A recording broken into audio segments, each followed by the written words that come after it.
Hi guys, Bomber here. Welcome back to the channel. So it's been quite a lot of time that we didn't get to, talk to each other, but I was busy, I was on a vacation. Anyways, jumping into this reveal season, we actually see Crest of Insight, 2 mana, which is not collectible, which is interesting. Countdown 1, get an extra mana gem this round. Okay, that's interesting. Then Blue Sentinel, 2 mana, 2/3, Last Breath, summon a Crest of Insight, and they are on Targon. That's very interesting. Then there is Earth Elemental. Overwhelm, once you've summoned 4 plus landmarks this game, grant me +3/+0. So this is this could be a 6/5 with Overwhelm for 4 mana, which seems like a crowd favorite, but for landmarks. So I'm wondering if we will see a Talia Malphite deck. It probably will happen. The landmark synergy seems to be there. There are a lot of stuff which summons cheap landmarks. I'm thinking about Rock Sentinel, Blue Sentinel. No, not well. It was not Rock Sentinel. It was Rock Hopper, something. And then Blue Sentinel, yeah, probably I was confused by that. But yeah, Blue Sentinel also summons a landmark for quite cheap. Then we see Rockfall Path, 2 mana, landmark, countdown 2, obliterate the weakest enemy. That's interesting. This happens on round start. That seems very interesting. Very, very interesting. It is obliterate, not even kill. Like, yeah, if they go all in into one unit, for example, think about a Fiora. Like there are little now Fiora is out of the meta, but this would hard counter those style of decks. For example, even a Zed all in deck. So yeah, that's very interesting. Very, very interesting. Seed of Strength, grant an ally +3/+2 and Overwhelm. Slow and fleeting, so there is something that gives this in hand. Spiral Stairs, countdown 3, create a Seed of Strength, Seed of Strength in hand. Okay, this seems like the least interesting one to me. And also, like, I had such an hard time, the difference between a Rockfall Path, for example, and a Spiral Stairs in the artwork, like, they are so similar. By the way, so yeah, I don't know, I don't know about this. Maybe in Lee Sin Zoe, like this is a cheap way, but I don't even like, because if you think about it, this is more attack and more and the same health of like the Zenith Blade for Lee Sin Zoe. But yeah, of course there are drawbacks such as this comes at turn 3, so same mana count, but you have to wait 3 turns. So like if you play this exactly on turn 3, then it won't matter really, and yeah, the +2 attack may be useful for the Lee Sin, but you're losing tempo in doing that. And if you draw it later on, when you actually have the Lee Sin, you have all the setup, but you're just missing the Zenith Blade, and then you draw the Spiral Stairs instead of the Zenith Blade, you still need to wait 3 more turns. So yeah, I don't think that Spiral Stairs will be competitive. I don't see its applications, really. Because if you want the Overwhelm so badly for a combo, for example, like on Lee Sin, then you will probably go for Zenith Blade, if you are on Targon. And yeah, even for just the pure value of these, like if it was a 3 mana, grant an ally +3/+2 and Overwhelm, that would definitely be very, very strong. But like, even more, like if you compare it to Zenith Blade, it's true that you have to activate a Daybreak, but the Zenith Blade is a +1/+2 grant and Overwhelm and draw a card, which is itself, of course, but that's and it is just 3 mana. You don't have to wait 3 turns. Like 3 turns is a lot. I don't think this card will ever see play. Rockfall Path. This seems very interesting. Like I'm thinking about maybe on Targon Freljord, for example, where you go like for Avalanche. So like a lot of stuff that removes other weak enemies, and then Rockfall Path obliterates the weakest enemies. But even in those kind of decks, like this card is so situational. Like as I said, it is more of a counter to certain big units or big champions like Fiora, where you go all in, and then that's the only enemy that they have, and you kill it. But other than that, in most situations, like even if this effect is very, very valuable, you won't have the because you have to keep in mind that this is a player versus player game. Like your opponent will do stuff to not make this happen, And so yeah, they will probably counter it, and you will just end up most of the time obliterating a 1-1 spider or something not useful. But yeah, definitely pretty interesting. Like the fact that it is countdown 2, like if it was countdown 1, then that would probably be too broken. Like imagine that they play a big unit and then you just rock full path and you kill it.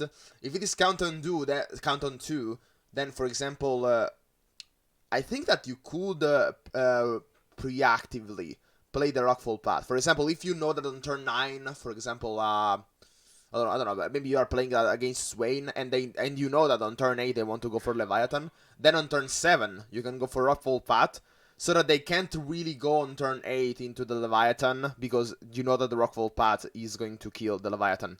And but yeah, so this will happen if your opponent doesn't already have some other units into play, first of all, or you have to spend the Ease Hate turn, where he actually goes for Leviathan to kill all the other units. So yeah, very interesting, but I don't think this will see play.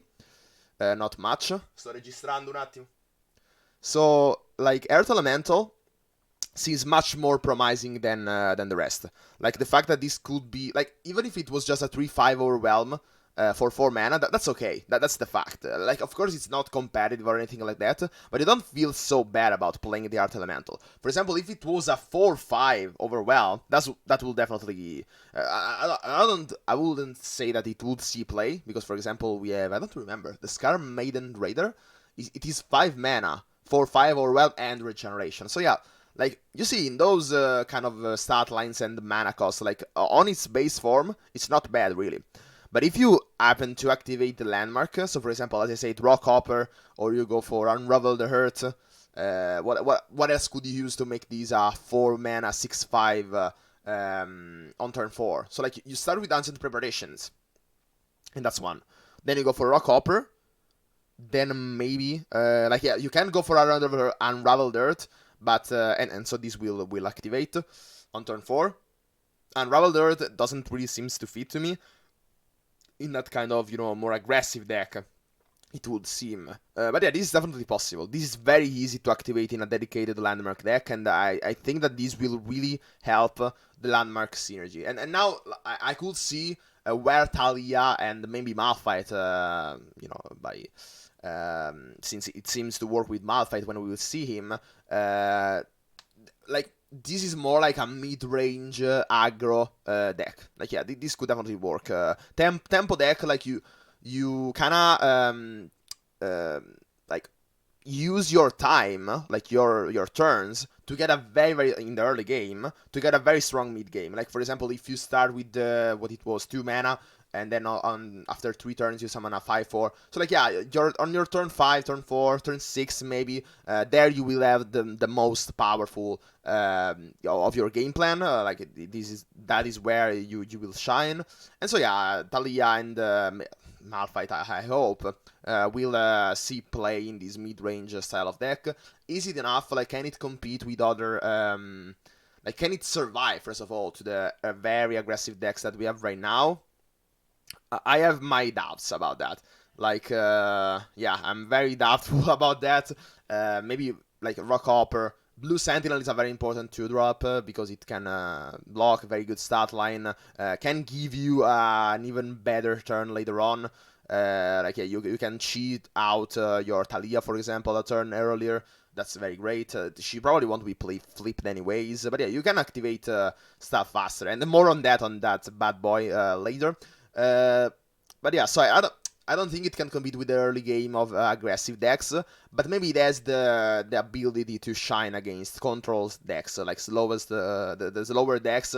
They will have an hard time, like, removing all those 3+ health units with such a lot of attack, like the Earth Elemental, for example. Talia is 5 health, so like, yeah, they have to have single target removal or board wipes, but they come at bit of a later stage into the game, while Talia and landmarks, we still have to see Malphite, so yeah, like, yeah, I could just say we have to wait on that, but my hopes is that, not my hopes, my suggestion, not my prediction, yeah, predict, my prediction is that landmarks actually could have a place into the meta against the slowest decks.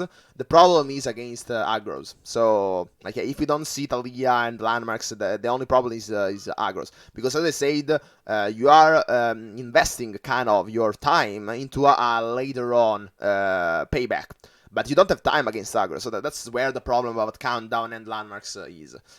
I could see maybe like Zillion, because you have the time bombs and etc. But the time bombs already cost mana. Like you have to draw them, you have to pay for them. They're pretty cheap landmarks and they are quite amazing at doing what they do. But yeah, would you rather go for Zillion rather than Thalia? That could be possible. This would give you more like a mid-range and a bit more of value engine later on. Thalia doesn't really seem like if you are very very aggressive, then yeah, of course you want to go for Thalia in a landmark dedicated deck. But then at this point, if you just want to activate certain cards for landmarks, for example, as Earth Elemental, and probably Malphite is all about summoning landmarks to level up, or maybe he's a landmark itself. That will be cool a lot, very very lot cool. But yeah, so again, like I would guess that I have to wait to evaluate these landmarks more. Like even the Rockfall Fat seems interesting as I said, but yeah, we have to still see Malphite first. But Blue Sentinel, oh boy, Blue Sentinel is very very interesting.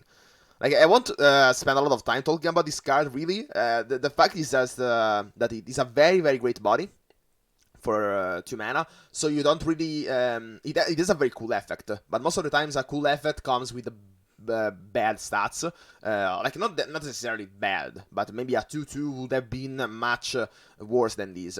The fact that this can block on the 1-drop safely, most of the times, you know, a 2/1, you can value block on that, and then later on also block on the 2-drop, at 3/2 for example. That's very important for a control or mid-range deck, and Blue Sentinel has the, like the, how can I say it, the possibility of speeding up one of your big cards. And that's very, very important. Like, imagine that you could cast a Field Rush a turn earlier, or imagine that you can cast... but the fact is that it is in Targon, so that we have to account for that.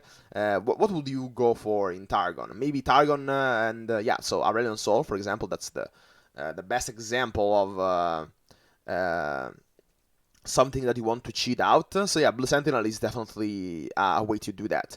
But the fact is that you can't really control it, so that's where the fun part is. Like, it is a last breath, it is not on play. And the Crest of Insight, it counts as a countdown, you know? So, like, it has to die, and on the turn later, you have to cheat out your stuff. So, for example, imagine it is turn 9, you can do that. Like, on turn 8, you have to kill the Blue Sentinel or make the Blue Sentinel die in some way, and then the Crest of Insight spawns, so that on turn 9, the countdown activates, you get 1 more mana gem, and you can cast Aurelion Sol. Of course, these scales, for example, you can go for the Daybreak card, which is the dragon, the Twilight Dragon, was it the name? But then again, like, if to cheat out that the Aurelion Sol thanks to Twilight Drake, if that's the name, yeah, probably Twilight Drake, Twilight Dragon, something like that. The 7 mana, you know, Daybreak and Nightfall. You already have to reach 7 mana to play the dragon first of all. So, like, you can say, yeah, then you cheat out with the Blue Sentinel so that you can cast it on turn 6. But then Aurelion Sol costs 8, and you're on turn 7 without the cheat out. So like, yeah, the Blue Sentinel only speeds up 1 card by 1 turn, and so you can't, you know, combo them off. Like, if you have multiple Blue Sentinels, that would be interesting. I wonder if there is some way to break these. Like, maybe iterative improvements, something like that. But then, like, you have to have a control on when and how to kill the Blue Sentinels for the cheat out mechanic to work. So yeah, this is a very interesting card, but I could definitely see it in combo decks, control decks that want to play their cards faster. And again, the fact that this card is has a very good body doesn't let me. It doesn't have a drawback really. What else would you play on turn 2 as Targon? Probably Mountain Goat. But again, like, Mountain Goat is probably one of the best 2-drops out there, at least even more for Targon, of course.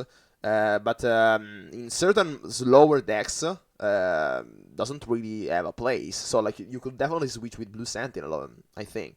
And yeah, the fact that it is a 2-3 for control decks is most of the times better than a 3-2, because again, as I said, you can charm block on the 1-drop and later on trade also with the 2-drop, which is very, very strong.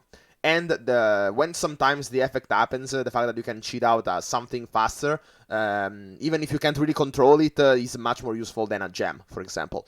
Mountain Goat certainly is better in, of course, Lee Sin, Targon, for example, because you want the cheap spells. But in any other situation, I think that Blue Sentinel will take the spot for the true drop instead of Mountain Goat, which is very nice. Like we are seeing a lot of competitive cards in this expansion. Like if I had to rate them, then Blue Sentinel would be maybe a 4 out of 5, for example. If not, I don't think this will be 5 out of 5, because it is not meta defining. It is for sure a 4 out of 5. It is one of the best options for the 2 mana, for what it does. If you want to cheat out something faster, then you have this card. So yeah, it's a very solid card. Earth Elemental is harder to evaluate. We have to see how much landmarks activations we have. But if you can consistently pull this off by turn 4, that will be amazing. But even by turn 5, playing 6-5, which is a crowd favorite on steroids, actually. That's very, very powerful. Is it the fully? It is probably a full crowd favorite.